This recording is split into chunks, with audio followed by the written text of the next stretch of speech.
Hello and thank you for joining me. This is Sierra from Sierra T Designs, and today I have for you guys a New Year's card. This is my last card of 2020 and I think it turned out pretty great. So let's jump right in. So I am choosing to make a slimline card here, so I am going to cut down my cardstock.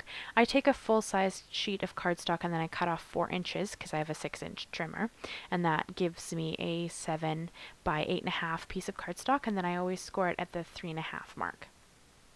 So that gives me a 3.5 by 8.5 inch slimline card. That's just my preferred size. There are a few sizes. That's just kind of what I prefer. And I am going to add a black mat. We're back to that because I love how it looks. And I kind of eyeball my measurements as, again, I only have a 6-inch trimmer, so I can't see the 8.5-inch mark. So I kind of eyeball all of my measurements a little bit.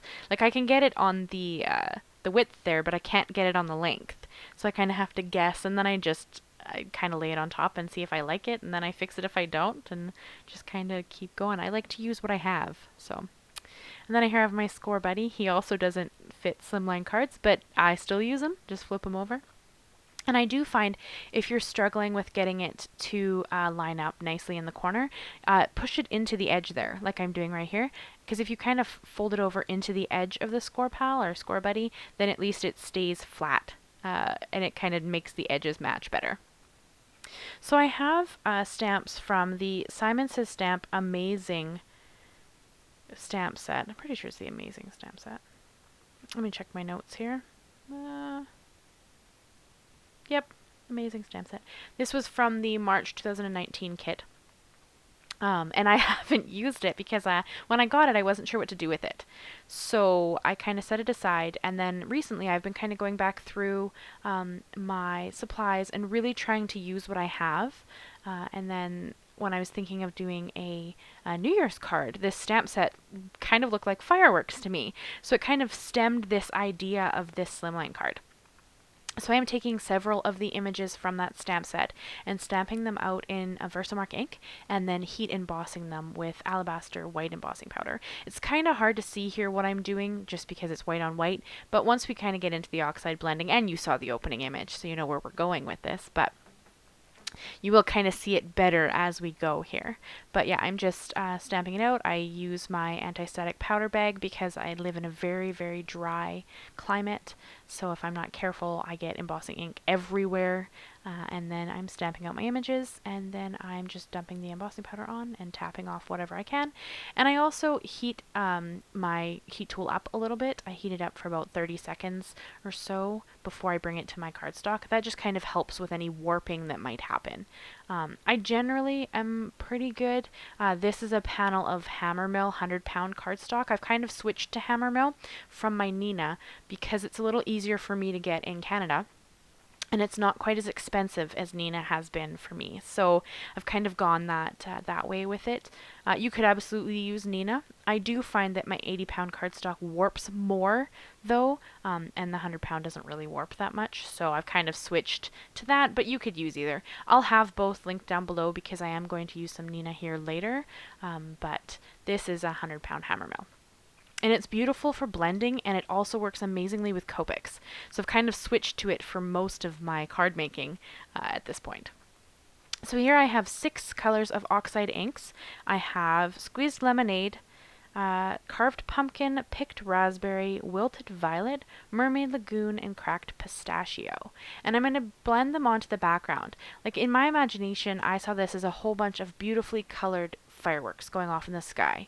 That's kind of where I went with this card, and for that I went with my traditional rainbow colors. These are the ones that I always choose when I'm doing kind of a rainbow card. And when I was stamping out my images, I picked 6 different images and stamped them all twice so that you would get 2 of each color on the card to kind of look cool, kind of going across there. So that's just kind of how I opted to use this. I mean, this is how I liked to lay out this card. I had a couple of different ideas. Originally I thought I might emboss them in gold, and then I changed my mind and decided to do my kind of sentiment in gold. So, I mean, there are a couple of ideas that I've come up with this stamp set since. So now I'm going to maybe have to go back to it. It actually ended up being kind of a neat stamp set once I sat down and actually tried to find a way to use it. So I kind of am just blending it on in that area of whatever firework is the color I've chosen. And if the colors meet and they're colors that I think will blend, I will go back with the other color, like the first color, and blend over top. So as I did with the Wilted Violet there, I went back over the picked raspberry to kind of blend them together a little bit. But where I have Wilted Violet and Squeezed Lemonade together, I don't want to blend them. As a general rule, yellow and purple will make brown. That is color theory. So in that, I was trying really hard not to blend colors that won't blend nicely together, and I just left them alone. I tried hard not to get them too much into the other color and then just left them alone. And then here you see I'm just going to buff off the color from the white embossing. This is an emboss resist technique. And I'm just going to, I switch the piece of paper towel that's like wiping on the cardstock each time so that I'm not transferring ink from a different color on top of that one firework. So that's just the way I do it. Make sure that you use a dry piece of paper towel though, of course, because Oxide inks are water reactive. If you used like a baby wipe or something for this, you might get a little more ink off of your embossing, but you would also smudge the colors. So it wouldn't really give you the the outcome you were after if you're recreating this specific card. So here you see I'm just splashing on some Perfect Pearls. I have it mixed up in a mini mister bottle, and I'm just tapping it onto the background for a little bit of subtle shine added into the background, just because, I mean, fireworks are quite beautiful, and they explode out in beautiful colors, so I wanted a little extra shine in the background.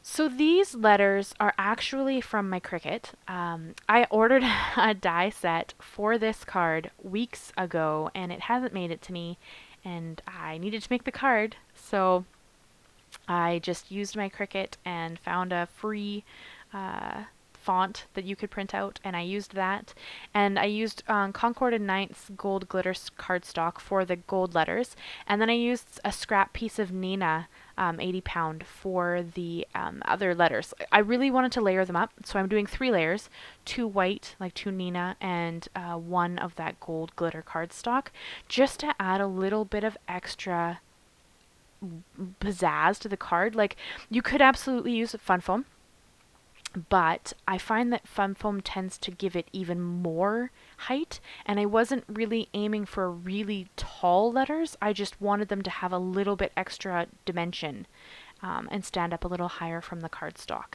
So I opted to use cardstock. You don't have to, you could absolutely leave them flat. I just wanted a little bit extra height to my letters on the background. So you could have absolutely just gone with the gold and not done what I'm doing here with the white cardstock as well behind it. But I think it adds a little bit extra, and I think that it kind of really puts forward that, like, hey, like, we're ready for a new year, which I think we kind of mostly all are. This year has been very interesting, and I'm ready to start some new things. So we're gonna kind of emphasize that new year sentiment, and then we're gonna have like a little happy with it, because we want happy as well, but we're ready for a new year. At least, excuse me, I am. So I don't know where you guys are at. You can always tell me. I'd love to hear how you're doing. Christmas is tomorrow when I'm recording this, so a Merry Christmas to everybody who celebrates Christmas, and I hope you're having a wonderful day. I know it's hard not to spend it with family if you're not able to, and I hope you guys are all doing well. Leave me a message if you want to talk. Like, I'm always here to talk to you guys and see how you're doing. So for the sub-sentiment, which is happy, I used a sentiment out of the Beautiful Flowers, the Simon Says stamp Beautiful Flowers. It says happy birthday, but I've only inked up the word happy, and I just have a little strip of cardstock here from my scraps. It's the same black cardstock we're going to mat with.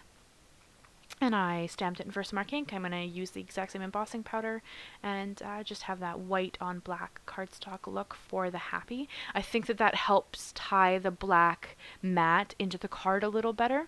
So here you can see that I've laid out my new year, and I have my T-square ruler so that I can get it straight. I think that you could absolutely do this like not straight on purpose, kind of wonky, and you'd get more of a whimsical look, but that wasn't quite what I was going for. So I did opt to bring in my T-square ruler, and I did lay out my letters beforehand so that I kind of had an idea of what layout I wanted. And I did want that happy to kind of be a little bit tucked behind the top of the N. So I didn't glue down the top of the N, just the rest of the N, so that I could kind of slide this underneath.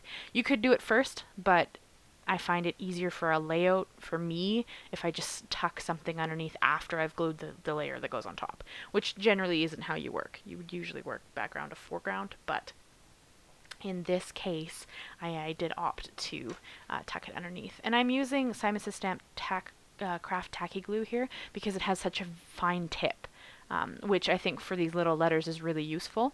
I'm going to switch back to my Nuvo Deluxe glue in a minute because I get frustrated trying to get glue on the back of the card, but I am using it for this because I think it works really well when you're trying to glue something small or fine, since it has that kind of more detailed nozzle on it and you get more of a fine line of glue. So I think that's pretty useful. And I'm just going to glue everything down. Sorry, my head's going to get a little bit in the way here. I just wanted to make sure it was lined up.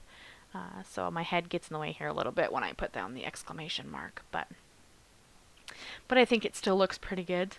But yeah, so I hope everyone's doing well. I cannot believe that 2020 is almost over. It's kind of mind-boggling to me a little bit, actually. It was the fastest, slowest year ever. I don't know where it went, and I don't know how it took so long at the same time. It's kind of a crazy year. But see here, you can see that I'm getting a little frustrated trying to get that fine tip to give me the glue that I want on the background, because this background is a little bit warped. So I did want to cover the whole background so that I could kind of get it to stick down flat as we went on to the black mat there. But I am going to switch to my Nuvo Deluxe glue once we stick this down. And here in a minute, I'm going to show you the first ornament I've ever hand painted without some kind of help, like a stencil or an image to help me. So you'll have to tell me what you think if you've made it this far in the video. I'm going to show it to you here when I hold up the end card and show you that. I'd love to know what you guys think of my ornament. It's a Christmas gift from my mom. So by the time this video goes up, I'm recording this on the 24th, but she will receive it tomorrow, and then of course by the time you guys see this, because this will go up on Monday, I believe it's the 28th. So by the time you see it, she will have already received it, so I'm okay with that. But so yeah, I switched back to my Nuvo glue and I glued down my panel to my background, and then here I'm going to hold it up and show you all of it in its glory, and in 1 second here I'm going to show you my ornament. So there you can kind of see that subtle pearl pigment in the background there. I think that just adds a little bit of extra zazz to it. And then I'm just going to show you how that all looks up close. So I'd love to know what you guys think of this card, or what you think of the ornament I'm going to show you here in 1 sec. If you are new here, I'd love to have you consider subscribing. I post new videos every Monday, and we've got some great stuff coming in the new year. And if you like it, leave me a like, leave me a comment. I'd love to know how you guys are doing, and I will see you again very soon. Thank you so much, guys. Bye-bye.